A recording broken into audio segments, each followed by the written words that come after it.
Hey, coffee experts. Those of you running independent coffee shops, you're always looking for ways that you can drop your costs. And we here at the Coffee Experts Club really understand that. And so we've started something called Indie Coffee Coalition. And what it's designed to do is to drop your costs on two of the things that you're probably experiencing the highest sales volume in your store. And that is energy drink and frat mix. Those two line items, we've created our own products and are offering you those products at a reduced cost so that you can cut out the Red Bull of America. You can cut out the main lines of energy drinks that you're doing and serve your own energy drink at a reduced cost on a line item that you're probably already making a lot of sales on anyway. The best way that you can grow sales is by dropping your costs and maintaining a current volume. So check us out at indiecoffee.co and we'll love to tell you more there. Welcome to the Coffee Experts Club, where we discuss all of the insights, expertise, and drama that goes into making your passion your profession. Our hosts, Aaron, Ben, and Drew, are three coffee experts who have taken their coffee experience and turned it into true expertise. They have consulted with major coffee brands throughout the United States and beyond, providing operations expertise and growth strategy for drive-through openings, multiple locations, and everything in between. So brew yourself a cup and hang out a bit with the Coffee Experts Club. Hey, Coffee Experts Club. We're here, boys and girls. Good to see you guys. Welcome today to Coffee Experts Club. All of you who are tuning in, great to have you. Excited to be here with Ben and Drew, the coffee experts. How are you guys doing today? Good. Feels like a Friday for some reason. I don't know why. It's exactly not that. Let me tell you what, Mondays feeling like a Fridays is not a good sign, Ben. Not a good sign. Well, I'll tell you what, as we talk through things, we've had some really great guests on the last couple of weeks talking to different people about innovations, especially. But as we were discussing topics for today, we thought we should really delve into how much innovation is too much innovation. How do you make sure you identify who your target market is, and are you still speaking the right language? And then how do you really hone in on this is what makes us unique, And so today we're just going to talk about a couple of different topics when it comes to inclusion. So maybe even thinking about what should we include? Should we be adding this? Should we be adding that? I think there's some really key questions you should be asking yourself, and we're going to cover that on today's show. So Ben, we had talked about just a little bit as you're getting ready to talk through the content of what we're going to discuss today. And we talked about In-N-Out. I've got a couple of kids who come up through the ranks of In-N-Out. I still have a daughter that works In-N-Out now. And I think that what has set In-N-Out apart here in the States with burgers, especially, they isolated down to the West Coast. They made some really strong stances on, hey, like we're not going to open up outside of how far we can put meat plants, where we can have meat warehouses, because we want to make sure it's always fresh. We want to make sure it's never more than same day delivery, so that they could always say they had the freshest meat and they're delivering them to their shops every single day. But I think one of the things they really have leaned into is we just do burgers. Like we don't offer chicken, we don't offer salads, we don't offer, And I think that for most of us who listen, we're always thinking about, man, that seems really narrow. What about people who don't eat beef? What about people that aren't eating red meat? Like, aren't you missing a whole cross section of the population? But because In-N-Out has raised their flag and said, no, this is us. What it actually has done is drive down on everybody that's a red meat lover that liked burgers for lunch or dinner. Like they're going to show up there at In-N-Out. And so I think that some of the things I'd like to talk about on this show is just how can we do the same with coffee and what makes us uniquely us? So what are your guys' thoughts on that? In-N-Out specific is a great example in the restaurant world. And I think everybody innately kind of thinks this when it comes to a food service product. If I go to a restaurant and I open the menu and there's 96 things on the menu, ranging from like Chinese, Kung Pao chicken to spaghetti and meatballs to, pizza, I'm going to immediately go, okay, I'm not going to get a single one of these very good.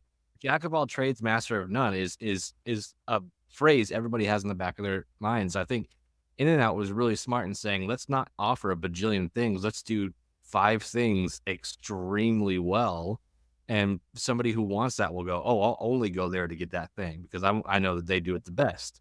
And it's a marketing aspect in a sense, because you're kind of underhandedly telling somebody, if you want a burger, all we do are burgers, and that means that you'll get the best one here. And translating that over the coffee industry, your coffee shop, it's kind of the same thing. If you offer, fountain sodas at your coffee shop, like Are you really doing fountain sodas that good? Are you doing coffee that good? Like I would think like, why are you having to have fountain sodas? Like, isn't your coffee good enough to make up for, sales? So it's an innate Right. thing in back of people's minds. There's a fine balance in it. If you find that balance of what needs to be on my menu and what is just telling people that I don't do what I do very good and get rid of that, then you've got a winning recipe. No, no pun intended. I think something that can sometimes bait us in coffee shops is food, right? Because Mhm. we see people already coming through.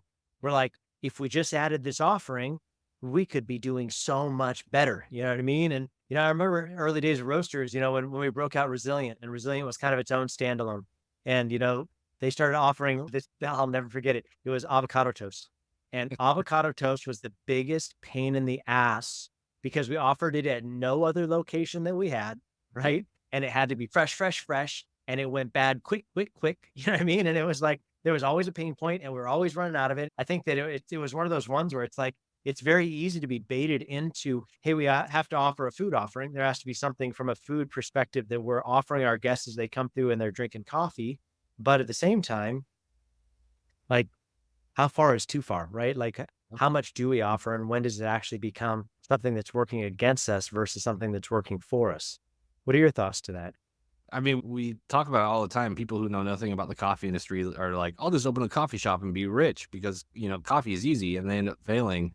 It's the same thing. If you're a coffee shop owner, you don't just jump into the food industry. A food kitchen has very distinct processes in how you deal with food, how you deal with waste, how you deal with, your ordering that completely separate from the coffee industry. Like you can't just jump into a kitchen if you run a coffee shop and say, hey, I run a coffee shop, I can run a kitchen. They're two different worlds. So those types of items you have to be really careful about. Avocado toast was just the dumbest thing. The second you open an avocado, it starts turning brown. So you're like, I've got baristas who have to figure out like food longevity. It's just not gonna work unless you want to hire people who know experience in the kitchen. And sure, you want to add food, but I think you really have to weigh the pros and cons of adding different types of food, like difficult food, and like what am I really making off of? Like, am I gonna sell 3 avocado toasts a day? Is that worth the headache to make $19 for the day when I could sell, 100 energy drinks in an hour and, blow that out of the water? So I think a lot of it is, shiny object syndrome. Pe People love Yeah. avocado toast. You're like, "I need to have that." When in actuality, you're not gonna sell any, and it's just gonna waste, and it's gonna cause a headache when you could just be selling what you sell well. And one of the nice Yeah. things I think in our space is there's a lot of cohesive other types of businesses that really complement, our product line. And you don't need to Right. bring all of those in-house necessarily. There's more ways to have a little signature. The human being has their little coffee beans, or Dutch Bros has the Dutch Mafia, or Wake Up Call has their little, their fun little logo that they have, their telephone booth coffee shops, and bringing in things that are cohesive. You're complementing the businesses around you who already have a customer base. Yeah. I think that's something that Drew, I feel like you've done really well, that we've got to do really well down in Belize, with Coffee de las Mayas, but it's something that's really been your passion. And that is, at first we just started bringing in vendors, right? Like let's just bring in vendors that do what we offer. And that's something that I think that we've really identified here on Coffee Experts is like, this is a great opportunity for collective business, for collaborative business engagements. If you've got a bakery down the street that kick ass at baked goods, why the heck are you going to try and nail what they're doing? If you Mhm. start offering their stuff, then you can collaborate together and possibly draw some of their crowd into your crowd and do some really cool collabs together. So we've been picking up different baked vendors and different, like a burrito vendor and some different things down in Belize. But you made a decision the other day, just a couple of weeks ago, of, hey, I'd like to stop using who we've been using because I'd like to offer something a little more unique. Can you talk about that a little bit? Because I think that was a really great example of, hey, we're not gonna pop up a bakery in the back of the shop here and start doing a bunch of baked goods. Let's partner though with somebody that's unique to us, because I'd like to start offering something that's a little bit more uniquely ours. Oh, at least not yet. We're not going to build a bakery. I know, Aaron. Oh no, no, Drew, no. We need to elevate some of our bakers who are pretending to be barista. When I first came down to Belize, it was a learning curve of how much the community relies on itself, and each other, and all of the businesses here. I'm like, I would ask, hey, where can I get this thing? And they're like, oh, you go ask that guy on the corner. I'm like, oh, that random guy standing on the corner over there. And they're like, yeah, he's the guy for that specific need that you have. And it's through learning, where do I get a cab? And they're driving around honking. And, where do I get veggies? And these specific vendors. And, in the States, we're all plugged into something. I can go on my phone and check what I need, not have to really talk to anybody, not have to really see anybody, and find the whole map of my whole day. I could go days without seeing people and get everything that I need. Or here, it's different. It's more reliant on, who you know, how you know them, and how you can kind of cultivate your business to work cohesively. And when we were on the island, there's actually a big, semi-big bakery called Casa Pan Dulce, and they do great work. They do amazing work. But most of the coffee shops on the island are serving things that are similar to their product, selection, which are just donuts or some ham and cheese buns or some sweet bread, just simple things. And so I went out and I was looking around just to see what innovations could be out there, and found, a little place that had opened up around the same time that we opened up out there. And she offered quite a unique selection. So it was, it was nice to find something new, and it's nice to include something new on our menu. So we condensed down our vendors from Casa Pan Dulce, where we were getting our sweet and our savory. And we actually have somebody who does savory really good now, and somebody who does sweet really good now as well. So separating those two out, so that the people who are actually making the food, that's what they do. That's what they're good at. It's not a wide ranging of, products, just like we're talking about condensing ourselves down. They've done the same thing, so we can select different people to serve those products. I think too, I mean, we've talked about as well, when we had Brandon on for Bentley's Coffee, which was a great show. If you missed that show, man, tune into that. It was a few weeks back. But Brandon has just done great things for innovation. But I think that his innovation has been tightly in his lane, right? Like they produce their own syrups and sauces. They've produced their own energy drinks. They've got their own the shake mixes that they use for their blendeds. They've got a bunch of different things that's uniquely theirs, but it's staying within their wheelhouse. You know what I mean? It's they're saying, hey, these things are things we're going to commit to, and we're going to do them really well. And we can drop our our cost of goods, if we'll start producing these in-house, and it doesn't take us too far outside of our main thing. Like this is still our main thing. Our main thing still is coffee, blended drinks, energy drinks. This is where we make our money. This is what we've identified it as. How can we drop the cogs? Like you were saying, was it true about like maybe elevating some of our baristas into a baker position? Like maybe there are some people within us that could like do better at making sauces, or do better at like delivery, or whatever it is, but I think that they've honed down on these are the things we're good at, and how can we make them uniquely ours? And I think that's something we've been trying to do down at De Los Mayas too, right? As far as syrups and also our smoothies and some of that. Will you speak to that? Because I think that's a really cool thing too that we've been doing down there. Yeah. So, I mean, a lot of the innovation comes from necessity, and we don't really feel the pain of that sometimes in the US, because everything's just so, at your fingertips, and there's so many options. And here it's not necessarily the same case. We struggle with, importation sometimes, or dealing with how much we're going to ship in 1 month, and how much, the freight company can handle of our items. So we've had to kind of look towards how can we innovate and create some of these things for ourselves. And so syrups and sauces was something we didn't have somebody internally. We actually hired somebody on to do specifically, somebody who was interested in it, and somebody who can actually learn with us, because it is an innovation for us. We do know coffee, and we do it really well. Creating a syrup, I can make simple syrup, but it's called simple syrup for a reason. Complicated, like a macadamia nut or a hazelnut or a blue raspberry. So bringing somebody on that can help us with that has been interesting, and sourcing, what the goods are that we need for those, just as well as a smoothie mix. So, I mean, we're in a tropical place, and we were importing a smoothie base, is what we knew, it was a puree, and it was good. It sold great, but not really like a fresh fruit smoothie. And all the time, people ask, oh, you guys sell fresh fruit smoothies? And we're like, yeah, it's a puree. We didn't tell them it wasn't fresh. But technically it's not bad. It's cold, and it's a fresh puree. So it's a fresh fruit smoothie. Something that we can here is work on what we can source here. There's some things that don't actually grow here, which would be surprised me, because I guess I didn't know the region very well. So our smoothie selection is based on what's seasonal, which is kind of nice, because then, everybody knows, oh, it's mango season or banana season, or, whatever's growing right now. So we can offer those things, and people kind of expect it, because they come down, and restaurants will have desserts made of these things, or bars will have drinks made of these things. So there's already marketing going out for what types of smoothies that we have at the time, because people will go out and they'll drink, or they'll get food, or they'll have desserts, and then they'll come to us for a morning coffee or smoothie. It's been, learning how to make a smoothie is pretty basic. It's not a complicated thing to make, but to make it well, to make it consistent, and to serve fresh fruit across multiple locations, that's been kind of more of a challenge than the actual creation of the smoothie. It's funny, we're talking about innovation too. Like, And I think you kind of mentioned it, like innovation isn't just I run a coffee shop and I'm going to go and grab some pizzas and see if I can innovate and sell pizzas at the coffee shop window. There's a Right. coffee shop here that does that in town, by the way. I kid you not. They only have one location, have for a while. It's not just like throwing mud at the wall, like constant handfuls of mud. It's like, okay, let me innovate inside the sphere of my industry. Like there's a reason why every coffee shop, sells lattes because it's like a standard. It's a pillar of our industry. You can innovate outside of that sort of coffee sphere. And, that's what people do. That's how energy drinks appeared in coffee shops. Somebody thought, Right. hey, these kids don't like coffee. Maybe I should try something else that the kids might like.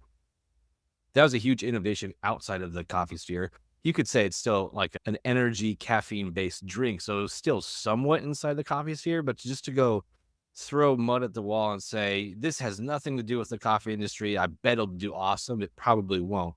But innovating inside the sphere of your business or the coffee industry itself is really where it comes, really where it works, like getting fresh fruit smoothies or innovating in how you're sourcing your products. So you're driving down your cost of goods. Because what's the point of innovating anything if it's not to increase your revenue and increase your sales? If you want to be different just to be different, that's cool, but that's not going to make you money. And it's not like we're in this business just to be cool. So it's like, where can I innovate either in my products to give my customers a better version of what my products currently are, or how can I innovate to increase revenue and sales somewhere else in my business? Hey, experts, we've got something really awesome that we do here at Coffee Experts Club, and that's called the My First Drive-Through Coffee Masterclass. So if you're opening your next coffee shop, I think a lot of times you may think to yourself, I know what goes into opening a coffee shop. I've been doing this for years, but maybe you've been doing it for somebody else. And maybe this is your first option of starting a coffee shop on your own. Or maybe you don't know anything about coffee and you're just like, I'm looking for a good investment opportunity. Starting a coffee shop seems like a good place to put it, and you're going to enter into it. But what you don't know is all the things that you don't know, right? And so what we've done with this masterclass is taken behind the scenes how you find your first location, what you need to be thinking about in finding a location. We give you a gift in the masterclass where it's a step-by-step process of how you're opening your coffee shop, the different checkpoints you need from coming up with your plans and talking with the city and then negotiating a lease. And then how do you build a team and what are the different pieces you need to be thinking about? It's a great masterclass, door to door, start to finish, completely free on opening up your next coffee drive-through. So check it out. It's at myfirstdrivethrough.coffee and it's a great masterclass. You won't regret it. We'll see you on the inside there. It's too important for us to look at what is my passion source? Like, don't lose sight of why you started what you started, right? Because to go back to the food example, it was so great talking to Paul Tosberg from Coffee Culture up in Corvallis just a couple shows ago. And he talked about how several years ago, they really got deep into food and they started offering lunches and they started getting so busy and they were selling the crap out of lunch. And it was so crazy with lunch and like they would fill up and the whole place would fill up. And then Paul said they had a real come to Jesus. Is this what we want to be doing? Like restaurants are a pain in the ass. Like, do I want to be tied completely to a restaurant or do I need to come back to what was my passion source? Why did I start this in the first place? And so he talked about on that show. It's fascinating. I've never heard somebody say I was making a shit ton of money and I decided to back out of it because it was no longer my passion source and it was taking me away from what was most important to me. So he said he closed down the main location, gutted the whole thing and dropped a roaster in there instead and stopped offering food. And I thought, oh my gosh, but it was his decision to say, no, we're going to plant our flag here. We do coffee and yes, we'll offer food, but we're not going to become a full-fledged, full-service restaurant that I'm going to be tied to the rest of my life. Listen, if you're in coffee, what you realize, and I have this conversation with people all the time who talk to us about, hey, I want to start a coffee shop and I was thinking of doing this. I want to start a coffee shop and I was thinking of doing that. The brilliance of coffee is keep it simple. This is a proven system. Like drive-through coffee works. It's about location and ingress, egress, and making sure you get your car times down and making sure you memorize people's names and their drink orders and making sure you turn out a quality product. And if you'll just stick to those things and just nail the crap out of that, you're going to make money. What you have to really be careful of is, and Drew and I will work through this all the time. And I feel like Drew and I always will like challenge each other. And that is, hey, are we challenging the model too hard? Like if we do think about an inclusion, we know this over here works. We've opened dozens and dozens of coffee shops for dozens of brands. We know this works. If we start doing these other things, we don't know this. So let's be really careful how much of this side of the pool we play in, the side of the pool that we don't know, for the sake of don't challenge the model so hard that you begin to damage what the model really does well, and that is turns profit. So I think to your point, Ben, it's like sometimes even making money can be a distraction if it's going to take you away from the passion and what you know truly works and isn't going to be something you're tied to over time. Because right, none of us want to be tied to our coffee shops all the time. We want to be able to raise up a kid, make them a manager, let them prove themselves, and continue to reproduce and reproduce and reproduce. That's how you make money in coffee. If you open up one shop, you're probably not going to make much money in coffee. And we'll talk to people and they're like, we want this to be our business and we want this to be our income stream. And the danger of that is the older you get, the more children that you have, the higher your income needs to be. And if you tax your one location with a high income, it just leaves very little profit margin opportunity instead of, no. Let's replicate something that's replicable, that doesn't require me to be at the helm, except for bigger business decisions. And then let's do several of those and let those continue to multiply. And I know for us down in Belize, it's been awesome. Location number 1 did great the first year. And Drew and I were like, okay, let's open location number 2. Location number 2 has doubled the income that location number 1 did, which has been awesome. And we're gearing up to open up location number 3 coming up here in January. And the hope would be is that it's going to then again triple what that initial investment was. And that way, after 3 years or 3 locations we've opened, then Drew and I will start taking money from the business. But until then, money stays in the business, goes into the business, multiplies in this business, and then gives us replicable product that we can expect right returns from. And then it helps us to be able to make better decisions. That way we're not always stressed about how much money are we going to make this month, or is this going to support our bills? No. This is a proven process. Lean into what's proven. So I think that's really important, dude. Don't mess with the secret sauce.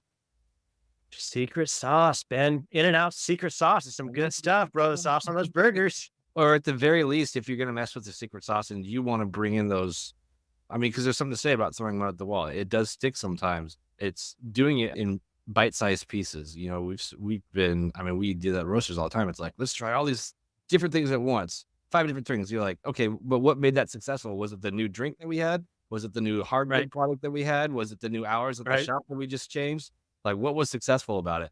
If we want to innovate and do something completely different, let's just do one thing at a time. Let's start small and then build from there. I think people get into the trap of like, I have this great new idea, so I just want to implement this whole swath of ideas along with it. Let's start small.